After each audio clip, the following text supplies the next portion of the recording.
मध्य प्रदेश विधानसभा चुनाव के नतीजे 3 तारीख को आए थे, लेकिन मुख्यमंत्री के चुनने में जितना वक्त लगा उससे ज्यादा वक्त मध्य प्रदेश में मंत्रिमंडल के गठन को लेकर लगा है। और आज मध्य प्रदेश में 18 जो कैबिनेट मंत्री भी इन्होंने शपथ ली है। इसके अलावा 6 राज्य मंत्री स्वतंत्र प्रभाव और 4 जो है राज्य मंत्री के तौर पर शपथ ली गई है। आपको बता दें कि कुल 28 जो हैं विधायकों ने शपथ ली है और इस शपथ में बड़े चेहरों को भी शामिल किया गया है। इस पूरे मंत्रिमंडल में जातिगत समीकरण और क्षेत्रीय समीकरणों को भी यहाँ पर बैलेंस करने की कोशिश की है। ओबीसी चेहरे हैं 12 और इसके अलावा जनरल 6 और एसटी जो हैं 4 और एससी वर्ग से 6 जो हैं विधायक वो आते हैं। जिस तरह से मध्य प्रदेश में मुख्यमंत्री ओबीसी चेहरा बनाया गया, 2 डिप्टी सीएम एसटी और ब्राह्मण समाज से बनाए गए, उसी तरह का मंत्रिमंडल यहाँ पर देखने को मिल रहा है। कैमरा पर्सन कमलेश व्यास के साथ विपिन श्रीवास्तव, न्यूज़ 24 भोपाल। दिल्ली में हुई इंडिया गठबंधन की चौथी बैठक के बाद बिहार के मुख्यमंत्री नीतीश कुमार ने अपनी चुप्पी तोड़ी है। अटल बिहारी वाजपेयी के 99वें जन्मदिन के मौके पर मीडिया से पूछे गए सवालों के जवाब में नीतीश कुमार ने कहा कि वो किसी से नाराज नहीं है। उनके नाराजगी को लेकर मीडिया में गलत तरीके से खबरें तोड़ मरोड़ कर पेश की गई। इंडिया गठबंधन के तमाम दल एकजुट है और जेडीयू के भीतर भी किसी तरह की कोई नाराजगी की खबर नहीं है। नीतीश कुमार से जब अटल बिहारी वाजपेयी के संबंध के बारे में पूछा गया तो नीतीश कुमार ने कहा कि सब लोग जानते हैं कि अटल बिहारी वाजपेयी से उनके कैसे संबंध थे।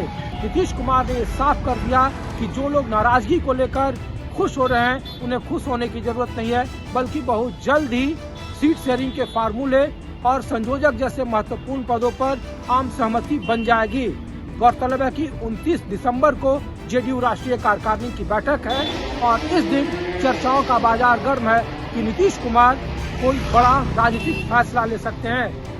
कैमरामैन संजय के साथ ऋषिकेश कुमार, न्यूज़ 24 दिल्ली। डीएमके नेता दयानिधि मारन के बिहार और यूपी के लोगों के खिलाफ दिए गए बयान के खिलाफ बिहार में माहौल गर्म हो चुका है। सियासत बयानें इसमें तेज हो गई है और इसमें सबसे ज़्यादा मुखर हैं बीजेपी के नेता। बीजेपी नेताओं ने सीधे तौर पर इंडी गठबंधन के नेताओं और खासकर जेडीयू और आरजेडी पे तीखा निशाना लगाया है। उनका साफ पे कहना है कि जिस तरीके के बयान लगातार इस तरीके से डीएमके के नेता कर रहे हैं, उससे के बाद अब बिहार और यूपी के लोगों का जिस तरह से अपमान किया जा रहा है, इन लोगों को गठबंधन से बाहर होना चाहिए या फिर उन्हें गठबंधन से बाहर कर देना चाहिए। आपको बता दें कि दयानिधि मारन ने आपत्तिजनक बयान देते हुए बिहार और यूपी के हिंदी भाषी जो लोग हैं उनके खिलाफ कहा था कि ये लोग केवल जो दक्षिण भारत में आते हैं तो टॉयलेट साफ करते हैं, इस तरह के काम करते हैं। लेकिन इस बात को लेकर हालांकि तेजस्वी यादव ने भी दयानिधि मारन के इस बयान की निंदा की थी और कहा था कि इस तरह के बयान नहीं देने चाहिए। वहीं दूसरी तरफ बीजेपी नेता सम्राट चौधरी, नित्यानंद राय हों या फिर सुशील मोदी लगातार इस मामले को लेकर आरजेडी और जेडीयू को घेर रहे हैं और उन्हें साफ तो पे कर रहे हैं कि वो दयानिधि मारन से कहें कि वो बिहार और यूपी के लोगों के खिलाफ दिए गए बयान के खिलाफ माफ़ी मांगे। कैमरा ऋषिनाथ के साथ अमिताभ ओझा, पटना, न्यूज़ 24। राजनीतिक सरगर्मियां इन दिनों जोरों पे है। जोरों की वजह यह है पश्चिम बंगाल के टीएमसी पार्टी के सांसद कल्याण बनर्जी लगातार जगदीप धनखड़ उपराष्ट्रपति के नकल उतार रहे हैं। नकल एक बार नहीं, 2 बार उतार चुके हैं। कुछ दिन पहले वहां पे संसद के सामने यहाँ पे जो कल्याण बनर्जी लगातार उपराष्ट्रपति जगदीप धनखड़ के नकल उतार रहे थे, उनकी फोटोग्राफी राहुल गांधी को करते हुए देखा गया था। लेकिन एक बार फिर से सांसद साहब पश्चिम बंगाल के हुगली में वहां पे उन्होंने उपराष्ट्रपति जगदीप धनखड़ का नकल उतारते हुए देखा गया। ये कोई कला है या आर्ट है, ये यहाँ पे कल्याण बनर्जी से बेहतर नहीं जाना जा सकता है, क्योंकि लगातार कल्याण बनर्जी इस तरह के यहाँ पे जगदीप धनखड़ के नकल उतारते हुए देखे जा रहे हैं। तो पश्चिम बंगाल की राजनीतिक सरगर्मियां एक बार फिर से जोर हो चुकी है और बीजेपी के तमाम बड़े नेता हमलावर हो चुके हैं। कैमरामैन विनोद के साथ मनोज पांडे, न्यूज़ 24 कोलकाता। राजस्थान में भले ही मंत्रिमंडल के विस्तार का इंतजार किया जा रहा है, लेकिन मुख्यमंत्री भजन लाल पूरी तरह एक्शन मोड पर नजर आ रहे हैं। इसी के तहत वे लगातार अलग अलग डिपार्टमेंट की समीक्षा बैठक कर रहे हैं, दिशा निर्देश जारी कर रहे हैं, पुरानी सरकार के फैसलों को रिव्यू भी कर रहे हैं।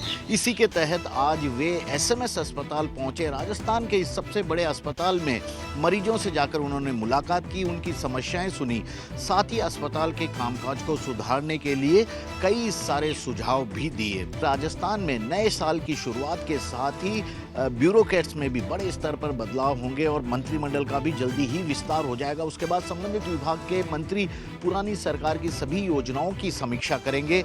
यहाँ तक कि चिरंजीवी स्वास्थ्य बीमा योजना, जो कि 25 लाख रुपए के सभी लोगों को स्वास्थ्य बीमा प्रदान करती है, उस योजना के लिए भी अब तय किया गया है कि उसकी जगह आयुष्मान कार्ड जनता को बनाकर दिए जाएंगे। तो कुल मिलाकर राजस्थान में भजन लाल सरकार अब पूरी तरह एक्शन मोड में। कैमरामैन विजय सिंह के साथ श्रीवत्सन, जयपुर न्यूज़ 24। राष्ट्रवादी कांग्रेस पार्टी में जब से फूट पड़ी है तभी से एक दूसरे के नेताओं पर तंज कसने का दौर जारी है। रविवार को बारामती में अजित पवार ने न सिर्फ अपने चाचा शरद पवार पर तंज कसा बल्कि उन्हें खुली चुनौती भी दे दी। अपने गुट के सम्मेलन के दौरान अजित पवार ने अपने पार्टी कार्यकर्ता और पदाधिकारियों से कहा कि इधर भी उधर भी ऐसा नहीं चलेगा। जिन लोगों को अजित पवार गुट के साथ रहना है वो यहाँ रहे और जिन लोगों को वहाँ जाना है वो खुशी से जाए। इस दौरान उन्होंने शरद पवार का नाम लिए बिना कहा कि मैंने तो 60 साल की उम्र में अलग होने का फैसला लिया, लेकिन शरद पवार ने तो 38 साल की उम्र में ही वसंतदादा पाटिल को दरकिनार कर दिया था। इसलिए सभी लोग मेरी बात को समझें, मैं जो काम कर सकता हूं वो कोई और नहीं कर सकता। इस दौरान अजित पवार ने कांग्रेस पार्टी के अध्यक्ष मल्लिकार्जुन खड़गे पर भी टिप्पणी की और पीएम मोदी की तारीफ की। उन्होंने अपने कार्यकर्ताओं से कहा कि यदि आपके सामने खड़गे और मोदी है तो आप किसे वोट देंगे? मोदी जैसा और दूसरा कोई और नेता नहीं है, मोदी विश्व स्तरीय नेता है। कैमरा पर्सन अचल सिंह के साथ Ankush Jaiswal, news 24 Mumbai. Army chief general Manoj Pande आज जम्मू पहुंचे हैं। जम्मू पहुंचने के बाद आर्मी चीफ राजौरी गए हैं। राजौरी के बाद आर्मी चीफ डेरा की गली गए और डेरा की गली वो इलाका है जिस इलाके में हमारे बहादुर जवान आतंकियों की तलाश में महा ऑपरेशन चला रहे हैं। आर्मी चीफ को ये जो ऑपरेशन चल रहा है इसकी पूरी ब्रीफिंग दी गई है। नॉर्दर्न आर्मी कमांडर की ओर से आर्मी चीफ को पूरे ऑपरेशनल डिटेल दी गई है कि इस घने जंगलों में हमारे बहादुर जवानों के सामने क्या क्या चैलेंजेस है। उसके बाद आर्मी चीफ ने जवानों से मुलाकात की, उनके हौसले को बढ़ाया। आर्मी चीफ ने इसके बारे में भी जानकारी हासिल की कि एलओसी पर दुश्मन को मुंहतोड़ जवाब देने की हमारी तैयारी कैसी है। वहीं लगातार हमारे बहादुर जवान पुंछ राजौरी के जंगलों में दिन रात आतंकियों की तलाश कर रहे हैं।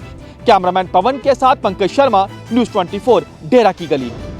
बफलियाज पुंछ में 3 सिविलियंस की संदिग्ध मौत को लेकर सेना द्वारा यहाँ पर 3 जो सीनियर कमांडर्स हैं उन्हें राजौरी पुंछ के इस डेरा की गेली रेंज से हटाकर वहाँ उनकी जगह पर दूसरे कमांडर्स की नियुक्ति की गई। एक ब्रिगेडियर कर्नल और लेफ्टिनेंट कर्नल को यहाँ से उठा लिया गया है सेना द्वारा। और वही दूसरी तरफ जम्मू कश्मीर पुलिस ने भी सुरनकोट पुलिस स्टेशन में इस मामले को लेकर एक एफआईआर दर्ज करने के बाद मामले में और तफ्तीश शुरू कर दी है। फिलहाल जो है इसको लेकर अब सेना भी अपनी इंटरनल इंक्वायरी कर रही है, तो वही दूसरी तरफ प्रशासन और पुलिस की तरफ से भी मामले की छानबीन की जा रही है। लेकिन इन तीनों सिविलियंस की संदिग्ध मौत को लेकर अभी कोई भी क्लैरिटी यहाँ पर सामने नहीं आई है।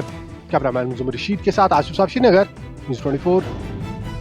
सुरक्षा बलों ने एक बार फिर पाकिस्तान की ड्रोन वाली नापाक साजिश को नेस्तनाबूद कर दिया है।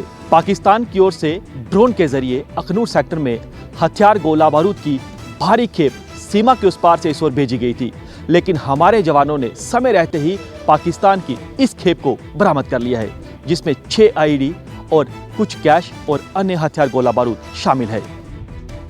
राष्ट्रीय जांच एजेंसी एनआईए और दिल्ली पुलिस की स्पेशल सेल को तलाश है रेलवे के एक क्लर्क की, जो दरअसल काम तो रेलवे के लिए कर रहा था, लेकिन उसने फर्जी बिलों के जरिए आईसिस जो कि आतंकी संगठन है उसको बाकायदा फंडिंग उपलब्ध कराई। दरअसल ये जानकारी दिल्ली पुलिस स्पेशल सेल की इन्वेस्टिगेशन और एनआईए की इन्वेस्टिगेशन में सामने आई। तो इस जानकारी के बाद स्पेशल सेल और एनआईए की टीम ने लगातार उस क्लर्क की तलाश शुरू की, जो कि उसके बाद से फरार है। हालांकि इस मामले में नॉर्दर्न रेलवे की तरफ से भी दिल्ली पुलिस को एक शिकायत दी गई है, लेकिन उसमें आईसिस जैसे टेरर मॉड्यूल को फंडिंग करने की बात नहीं है। लेकिन ये बात ज़रूर है कि किस तरीके से फर्जी मेडिकल बिल के जरिए ये पूरा घपला हुआ। संजय के साथ में कौशिक, न्यूज़ 24, दिल्ली। आखिरकार 32 साल बाद इंदौर की हुकुमचंद मिल के मजदूरों को उनकी राशि का भुगतान हो गया। करीब 32 साल से इस राशि की लड़ाई लड़ते हुए मजदूर लगातार बैठक कर रहे थे। कोर्ट का दरवाजा भी खटखटाया था, लेकिन उनकी अब तक बात जो सामने नहीं आ पाई थी और आखिरकार अब उनकी राशि उनके खाते में पहुंच जाएगी। और इस पूरे कार्यक्रम में प्रधानमंत्री नरेंद्र मोदी वर्चुअल जुड़े। उन्होंने कहा कि उनकी प्राथमिकता है युवा और इसके अलावा महिलाएं और ये किसान उनकी प्राथमिकता है। कुल राशि का जो भुगतान होना है मजदूरों के, वो 464 करोड़ रुपए की राशि का भुगतान होना है। लगातार मिलकर मजदूरों की नेताओं के साथ भी बैठक हुई थी और बैठक अंतिम नतीजे पे पहुंची और आज उनकी ये लड़ाई है, ये भुगतान को लेकर जो लंबी लड़ाई लड़ रहे थे वो अपने बकाया भुगतान को वो उनकी पूरी हुई है। उनके खाते में ये पैसा अब पहुंच जाएगा।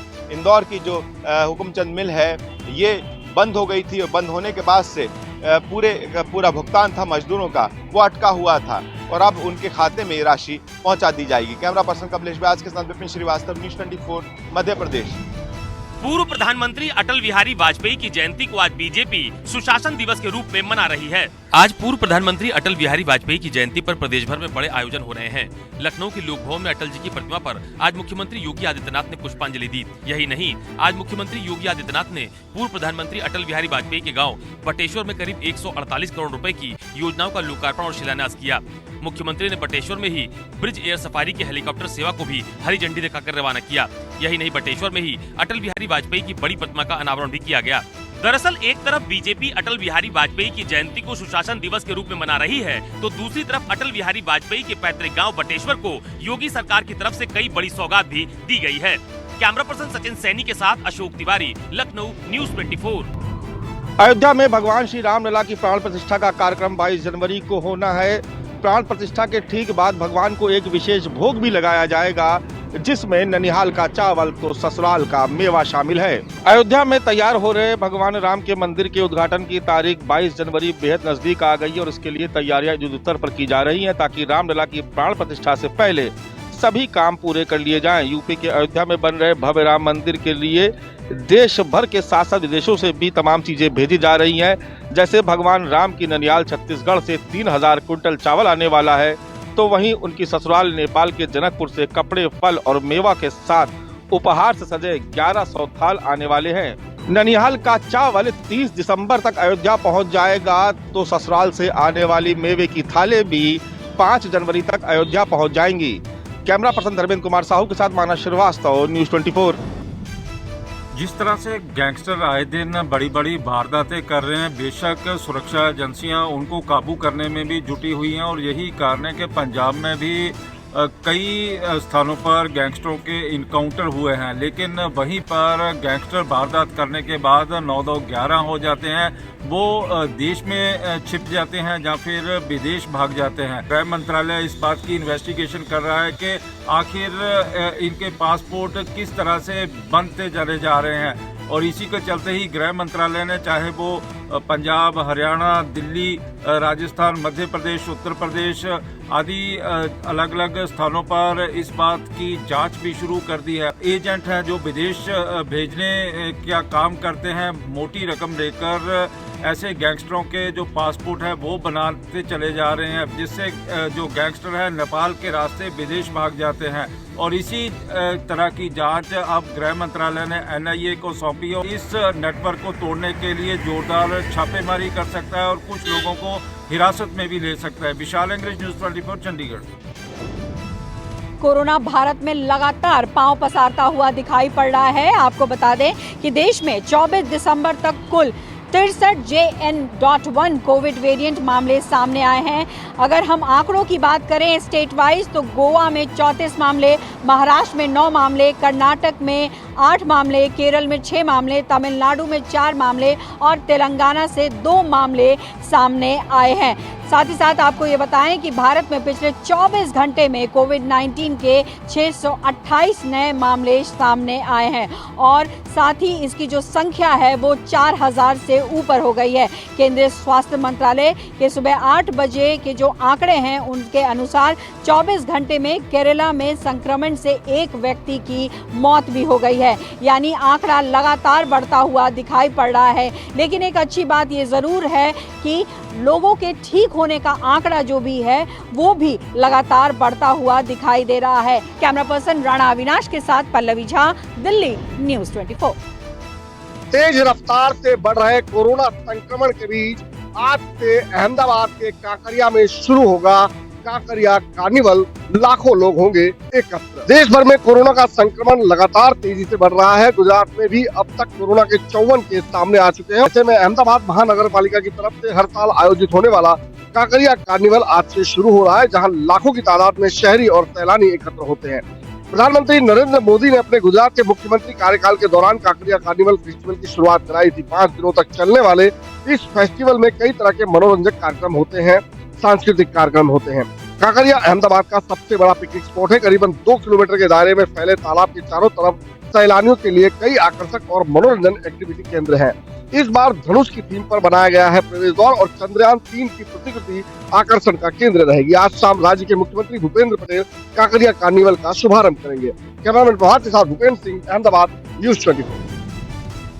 बिहार में एक तरफ सरकार जहां शिक्षकों की रिकॉर्ड भर्ती करके कीर्तिमान बना रही है, वहीं दूसरी तरफ जो शिक्षक अभ्यर्थी हैं लगातार आंदोलन कर रहे हैं। एक बार फिर शिक्षक अभ्यर्थी सड़कों पे उतरे हुए हैं और ये कई मांगे हैं जिनके ये मांग कर इनका कहना है कि जो नियुक्तियां हो रही हैं उसमें काम फर्जीवाड़ा के तहत हो रहा है। और इनका साफ तौर पर कहना है कि जो 1,22,326 जो रिजल्ट जारी हुए थे पहले चरण में उसमें भी गड़बड़ियां थी और उसके बाद ST-ET की जो परीक्षा ली गई थी सरकारी कर्मी को का दर्जा देने के लिए उसमें भी गड़बड़ियां होंगी।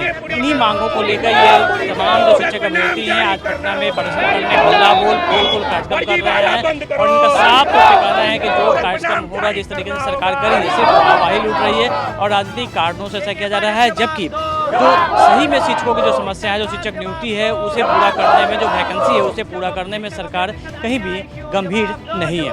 कैमरामैन के साथ अमिताभ ओझा, पटना न्यूज़ 24।